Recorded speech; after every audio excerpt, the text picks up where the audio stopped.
شرجیل میمن صاحب نے جس طرح کہا کہ سابق چیف جسٹس ثاقب نثار صاحب سہولت کار تھے بانی پی ٹی آئی کے، تو کیا آپ لوگ ارادہ رکھتے ہیں کہ آگے جا کر ان کے اوپر بھی کوئی کارروائی ہو، کوئی گرفتاری عمل میں لائی جائے؟ جس طرح کچھ خبریں بھی آ رہی ہیں کہ ان کے گرد بھی دائرہ لگایا گیا ہے کہ آگے جا کے ہو سکتا ہے معاملہ ان کے بارے میں۔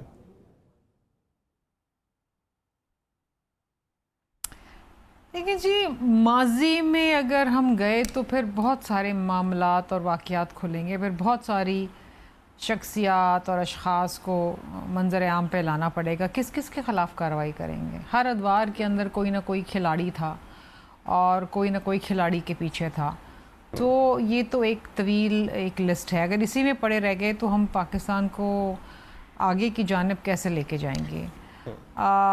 میرا خیال ہے ہر کوئی جانتا ہے کہ کس دور میں کس نے کس طریقے سے سہولت کاری کی، کس طریقے سے کون سلیکٹ ہو کے آیا، کیا ہوا۔ یہ انفارچونیٹلی پاکستان کی تاریخ کا ایک کڑوا سچ ہے۔ میں ابھی سوچ رہی تھی 14 اگست کو کہ 77 ایئرز ہو گئے الحمدللہ پاکستان کو قائم اور دائم رہے ہوئے۔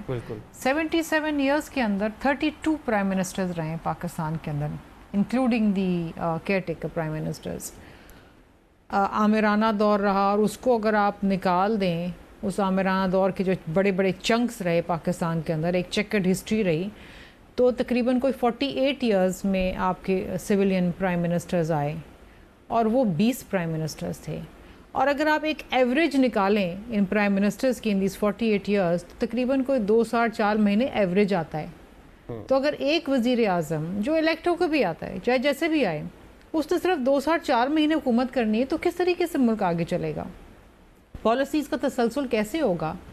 ایک پالیسی آپ لے کر آتے ہیں، اس کو جڑ پکڑنے میں 2 سے 3 سال یہ جو آپ فگر بتا رہی ہیں، مجھے یاد پڑتا ہے یوسف رضا گیلانی صاحب جب پرائم منسٹر تھے تو ان کو longest serving prime minister Pakistan ہونے کا ان کو اعزاز حاصل تھا، لیکن سزا کیونکہ پچھلی ڈیٹوں میں تو ان سے چھن گیا تھا۔ مطلب کہ میاں صاحب، محترمہ شہید بینظیر بھٹو، ان کو دونوں ٹینیور ملا لیں تو گیلانی صاحب کا پورا نہیں ہوتا ٹائم۔ ٹھیک ہے آپ نے جی 2.5 سال 2.25 سال، اور آپ یہ دیکھیں کہ گیلانی صاحب بھی اپنے 5 سال پورے نہیں کر سکے، سپریم کورٹ نے کنٹیمپٹ میں نکال دیا ان کو۔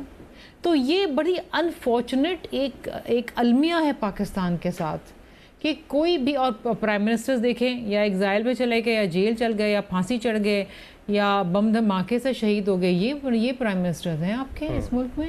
آپ مجھے بتائیں وہ ملک کیسے ترقی کرے گا؟ ابھی حکومت ایک آتی نہیں ہے کہ جی افواہیں گرم ہاتھ جڑ پکڑتی ہیں کہ جی وہ جانے والے ہیں 2 مہینہ 3 مہینہ۔ ابھی آپ اپوزیشن سے بات کریں، بولیں کہ سپتمبر میں حکومت جا رہی ہے۔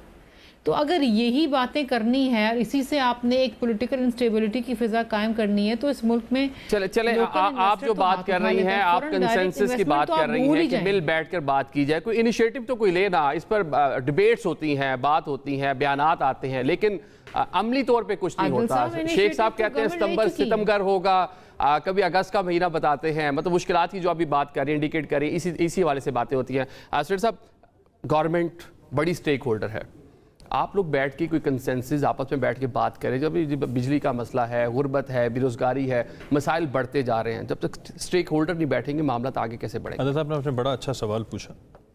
میں تو میں ہر دفعہ یہ کہتا ہوں کہ ہمیشہ ہم ہی جو ہے نا یہ انیشیٹو لیتے ہیں۔ ابھی کچھ دن پہلے اگر آپ کو یاد ہو تو پرائم منسٹر صاحب نے فلور آف دا ہاؤس پہ انہیں کہا کہ آئیں بیٹھے بات کریں۔ جب ہم اپوزیشن میں تھے تب تو یہ مطلب کہتے تھے یار بات کرنا دور کی بات، میں ہاتھ بھی نہیں ملاؤں گا، وہ آتے تھے۔ آپ کو تو پتہ ہے سب کو ان کا ایک انداز تھا۔ اب ایون دین ہم کہتے ہیں کہ جی ماضی کی چیزوں کو بھلائیں، اس پاکستان کی خوشحالی کے لیے، پاکستان کے مستحکم بنانے کے لیے آئیں بیٹھے بات کر دیں۔ وہ کہتے ہیں جی ہاں آپ سے تو بات نہیں کریں گے، ہم بات ان سے کریں گے۔ تو کون اسٹیبلشمنٹ کو لا رہا ہے اس سارے پولیٹیکل سینیریو میں؟ کون ان کو انویٹیشن دے رہا ہے؟ کون دروازے کھول رہا ہے کہ جی میں بات تو ان سے کروں گا؟ ہم کہتے ہیں آپ سیاسی لوگوں سے بیٹھیں۔ اگر آپ اپنے آپ کو ایک سیاستدان کہتے ہیں، آپ کہتے ہیں کہ جی ہماری ایک پولیٹیکل پارٹی ہے، تو آپ بیٹھے پولیٹیکل لوگوں کے ساتھ۔ آپ کیوں جو ہے نا کہتے ہیں جی ہم ان سے بات کریں گے؟ تو یہ ان کا مائنڈ سیٹ شو کر رہا ہے۔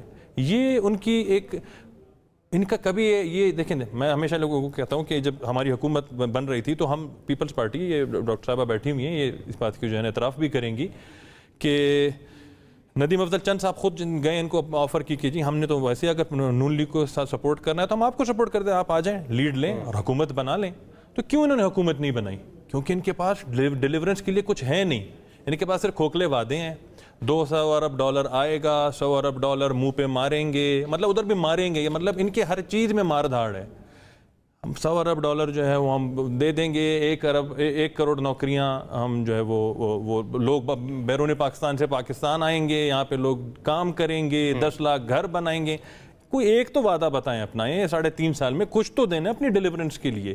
یہ صرف پاکستانی عوام کو لڑانا چاہتے ہیں, یہ خون کی ہولی کھیلنا چاہتے ہیں, جس طرح یہ 9 مئی کو کھیلنے کی انہوں نے کوشش کی, یہ اس طرح پھر سے خانہ جنگی کی طرف لے جانا. یہ گلوریفائی کرتے ہیں جو بنگلہ دیش میں ہوا, یہ اس چیز کو گلوریفائی کرتے ہیں. وہاں پہ کتنے لوگ شہید ہوئے, کتنے لوگ مارے گئے وہاں پہ. آپ کیا چاہتے ہیں کہ پاکستان میں بھی اسی طرح خون کی ندیاں بہیں, بھائی بھائی کو مارنے لگے, خانہ جنگی شروع ہو جائے؟ یہ ان کا صرف یہ مقصد ہے کہ بس انسٹیبلٹی ہو. یہ ایک ایجنڈے پہ کام کر رہے ہیں, یہ ایک کنفیوزڈ کلٹ ہے, اور یہ صرف ہمیں آپس میں لڑانے کی کوشش کرتے ہیں, ورنہ ان کے پاس ڈیلیورنس کے لیے کچھ ہے نہیں. آئیں, حکومت نے کیوں نہیں لیا انہوں نے حکومت. ٹھیک ہے.